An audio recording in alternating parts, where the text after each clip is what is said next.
ইট পাথরের শহর ঢাকা, প্রান্তার বুড়িগঙ্গা।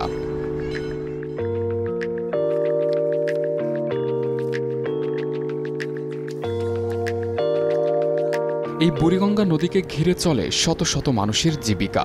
নদীর এপার কিংবা ওপারে বাস করা একটি বড় অংশের মানুষ বেঁচে আছে কেবল এই বুড়িগঙ্গাকে ঘিরেই।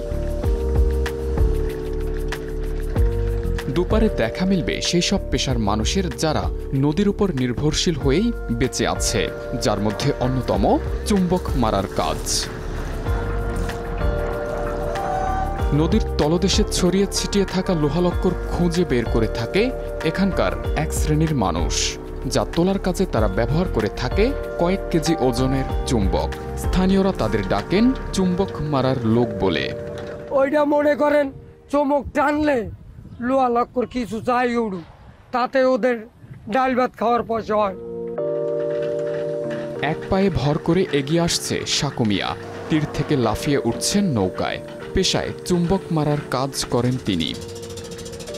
বহুত বছর ধরে আমি ছোট আছিলাম, ইস্তেমা ট্রেন অ্যাক্সিডেন্ট ওই সময় পড়ে গেছি, পড়ে যে আমার একটা পাও গেছে। এরপর থেকেই তার দুর্বিষহ জীবন। অভাবের পরিবারে উপার্জনে অচল প্রায় সবাই। জীবন বাঁচাতে বাধ্য হয়ে কাজে নামেন নিজেই, দায়িত্ব নেন পরিবারের, বেছে নেন নদীতে চুম্বক মারার কাজ। বহু সমস্যার ভিতরে আছি অনেক, একদিন হইলে আরেকদিন নয় না, আমি বইয়া থাকতে পারিনি। আমার বাপ মা আছে, আমার বাপ মা না খায় থাকবো দেখা, আমি এই কাম করি।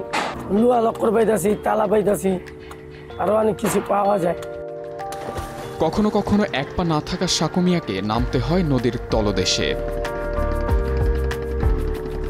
নদীর তলদেশে থাকা লোহালক্কর চুম্বক দিয়ে তুলে আনেন তিনি। পরে তা বিক্রি করেই চলে সংসার।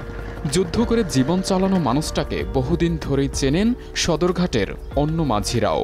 লোহালক্কর নদীতে উড়ায় টুডায় এই জায়গায় থাকি, বাস্তরা থাকে, আসা যাওয়া করে, মানে এইভাবে যেমন আর কি চিনি আর।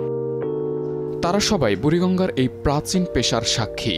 যদিও আধুনিকতার ছোঁয়ায় এই পেশার মানুষগুলোর জীবনে এসেছে বৈরী হাওয়া। এখন আলাদা করে কেউ আর আটকে নেই এই পেশাতে।